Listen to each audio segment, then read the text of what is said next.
Halo, selamat siang teman-teman. Saya Maria Saferebai dengan NPM 12170057, program studi agribisnis Fakultas Pertanian Universitas Timur. Di sini saya ingin mempresentasikan tugas saya tentang perdagangan internasional, dalam hal ini materi tentang teori Hexer-Ohlin.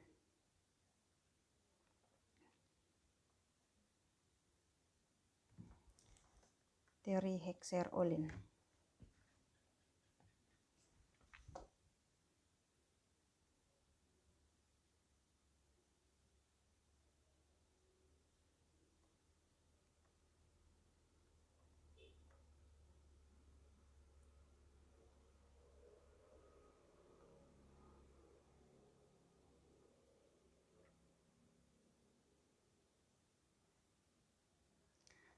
Teori Hexer-Ohlin diperkenalkan oleh Eli Hexer pada tahun 1919 dan Bertil Ohlin pada tahun 1933.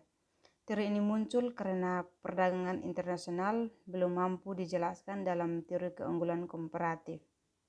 Kelemahan teori klasik perdagangan internasional dapat terjadi karena adanya perbedaan dalam productivity of labor antar negara.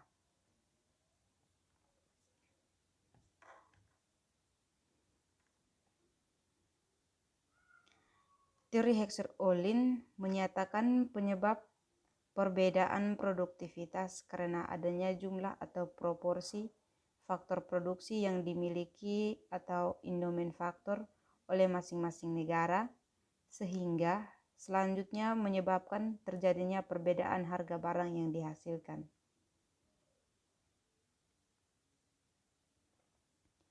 Contohnya seperti hutan di Indonesia dan Australia. Di sini adanya perbedaan antara negara Indonesia dengan Australia, yaitu karunia sumber daya antar negara.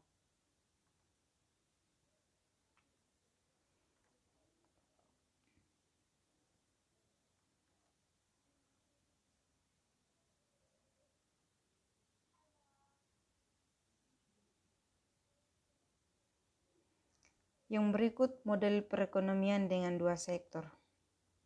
Asumsi yang pertama, ada dua faktor produksi, yaitu tenaga kerja dan kapital.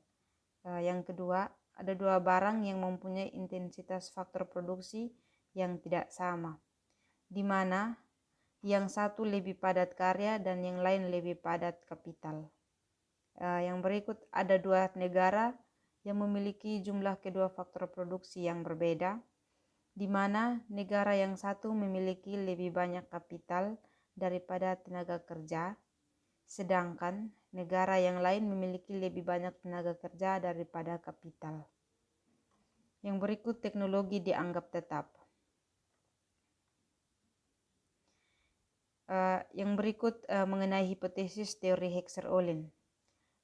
Di hipotesis teori Hexer-Ohlin ini ada beberapa, yaitu yang pertama, produksi barang ekspor di tiap negara naik, sedangkan produksi barang impor di tiap negara turun. Yang kedua, harga atau biaya produksi suatu barang akan ditentukan oleh jumlah atau proporsi faktor produksi yang dimiliki masing-masing negara. Yang ketiga, harga labor di kedua negara cenderung sama. Harga barang A di kedua negara cenderung sama, demikian pula harga barang B di kedua negara cenderung sama. Hipotesis yang berikut, perdagangan akan terjadi antar negara yang kaya kapital dengan negara yang kaya labor.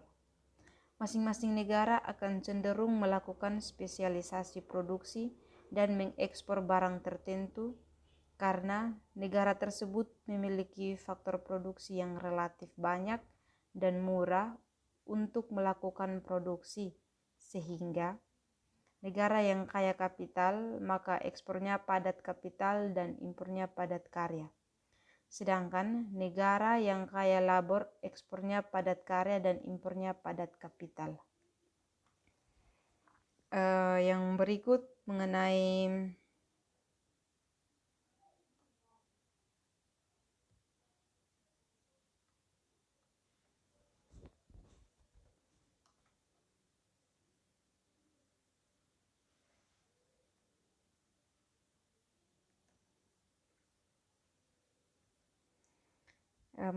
kritik terhadap hipotesis yang dihasilkan.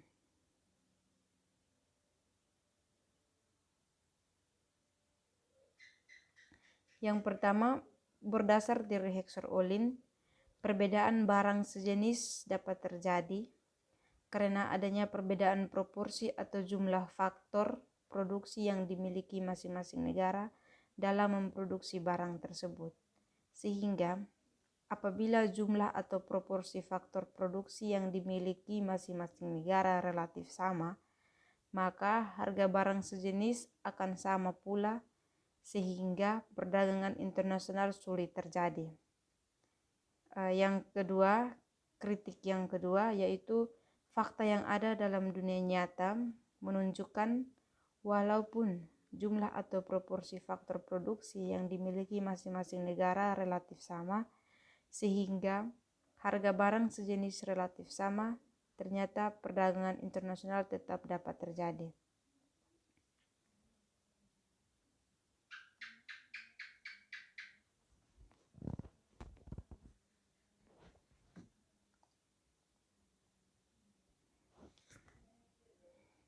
Yang ketiga, teori Heckscher-Ohlin masih merupakan teori perdagangan internasional komparatif statik, sehingga asumsi klasik dan neoklasik yang menganggap hampir semua besaran variabel dalam perekonomian adalah statik, tidak berubah atau diasumsikan exogenous atau perubahan ditentukan di luar model. Padahal fakta yang terjadi adalah terjadi perubahan secara terus-menerus pada variabel dan perubahannya terjadi di dalam model atau endogenous. Kondisi menyebabkan aplikasi teori Heckscher-Ohlin menjadi terbatas atau tidak dapat diterapkan secara umum. Oleh karena itu, teori ini hanya dapat menjelaskan terjadinya perdagangan antara negara yang kaya tenaga kerja dengan negara yang kaya kapital, di mana hanya merupakan sekitar 400% dari volume perdagangan dunia.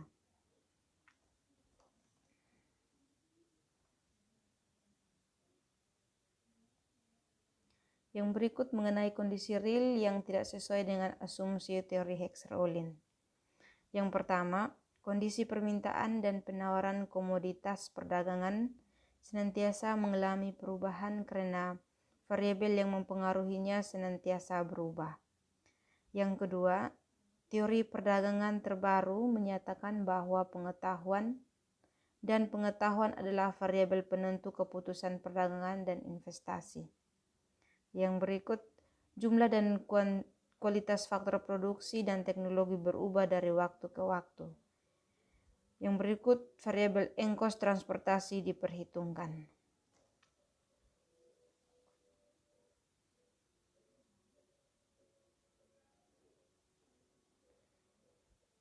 Kritik yang berikut, teori Heckscher-Ohlin masih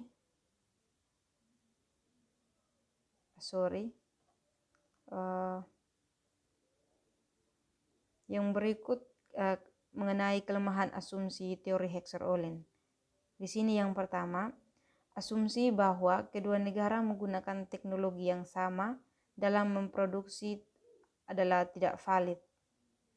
Fakta yang ada di lapangan, negara sering menggunakan teknologi yang berbeda. Yang kedua, asumsi persaingan sempurna dalam semua pasar produk dan faktor produksi lebih menjadi masalah.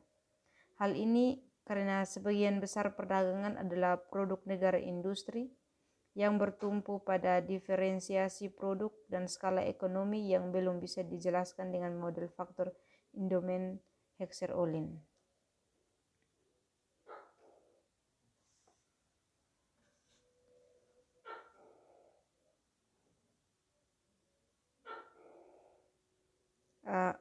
Kelemahan yang ketiga, asumsi tidak ada mobilitas faktor internasional.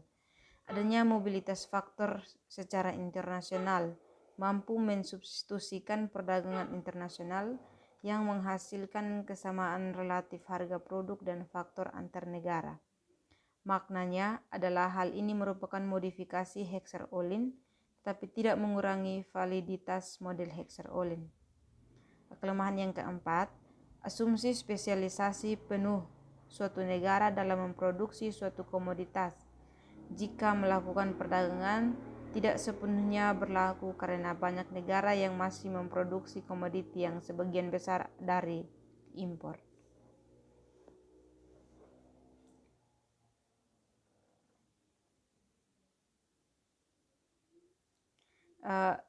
Yang berikut mengenai pengujian empiris teori Hexer-Ohlin. Pengujian ini dilakukan oleh seorang ahli yang bernama Wassily Leontief, seorang pelopor utama dalam analisis input-output yang melakukan studi empiris untuk menguji prediksi Hexer-Ohlin. Data ini diambil dari data Amerika Serikat yang diterbitkan pada tahun 1947. Amerika Serikat diasumsikan sebagai negara yang memiliki modal lebih banyak dan tenaga kerja lebih sedikit dibanding negara-negara lain.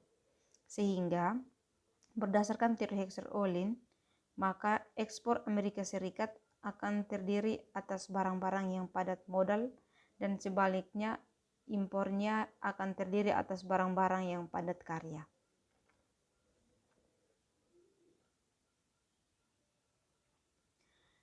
Dari hasil pengujian diperoleh ternyata Amerika Serikat cenderung ekspor produk padat tenaga kerja dan mengimpor produk padat modal. Kesimpulannya ini bertentangan dengan teori Hexer-Ohlin yang sering dikenal dengan Leontief paradox. Tetapi munculnya paradoks tersebut menurut beberapa ekonomi dapat disebabkan keterbatasan metodologi dan kelemahan analisa. Selain ada beberapa faktor yang mendukung terjadinya paradoks tersebut, antara lain misalnya pada tahun 1947 terjadi Perang Dunia Kedua sehingga keadaan pada saat itu belum dapat mewakili kondisi perdagangan Amerika Serikat secara umum dengan tepat.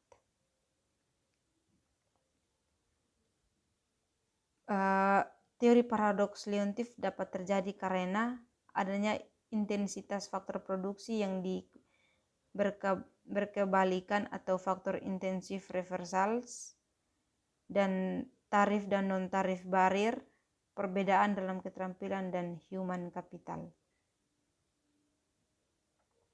Penjelasan lain menyatakan bahwa penemuan Leontief tidak sepenuhnya bertentangan dengan teori Hexer-Ohlin karena ekspor Amerika Serikat yang pada karya atau labor intensif tersebut sangat logis.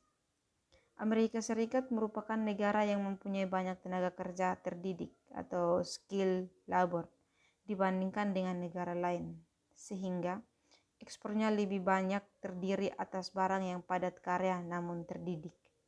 Sehingga penemuan Leontief tersebut dalam batasan tertentu justru sesuai dan mendukung teori Hexer-Ohlin.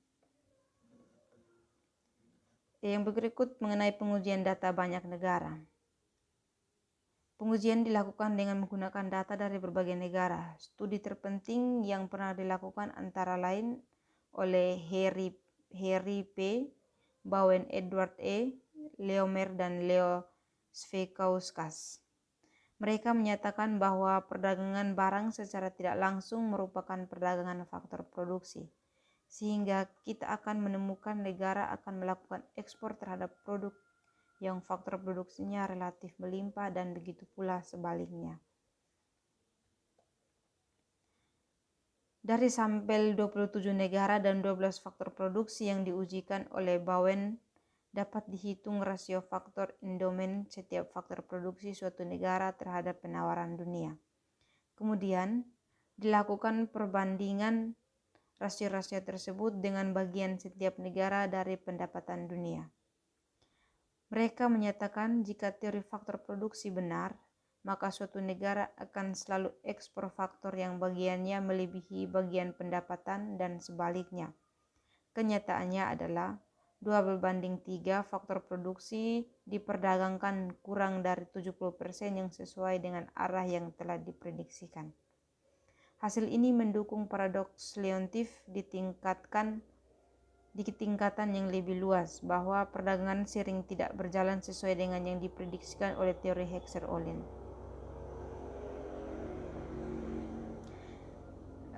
Kritik oleh ahli perdagangan internasional di sini, ahli Raymond Vernon. Dalam kritik terhadap kelemahan teori Heckscher-Ohlin, dalam kritik terhadap kelemahan teori Heckscher-Ohlin di atas, antara lain dinyatakan bahwa teori Heckscher-Ohlin hanya mampu menjelaskan 40% dari volume perdagangan dunia, sedangkan fenomena terjadi 60% negara maju belum mampu dijelaskan. Oleh memunculkan peluang timbulnya teori baru, yaitu teori siklus produksi atau product life cycle yang dikemukakan oleh Raymond Vernon.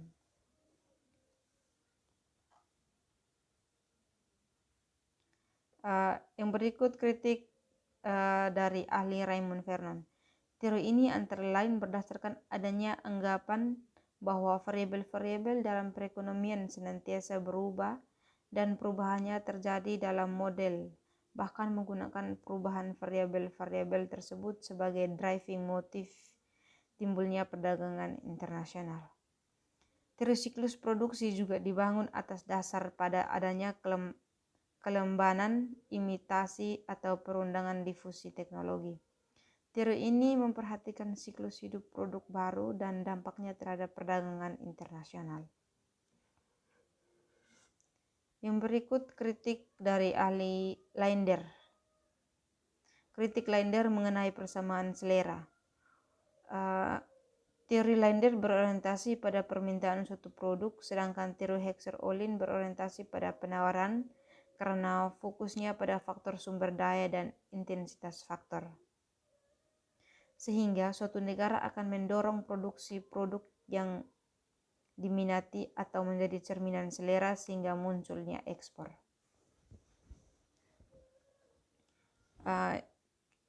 Jadi kesimpulannya, teori Heckscher-Ohlin mencoba menjelaskan pola dari perdagangan internasional yang kita teliti pada ekonomi dunia.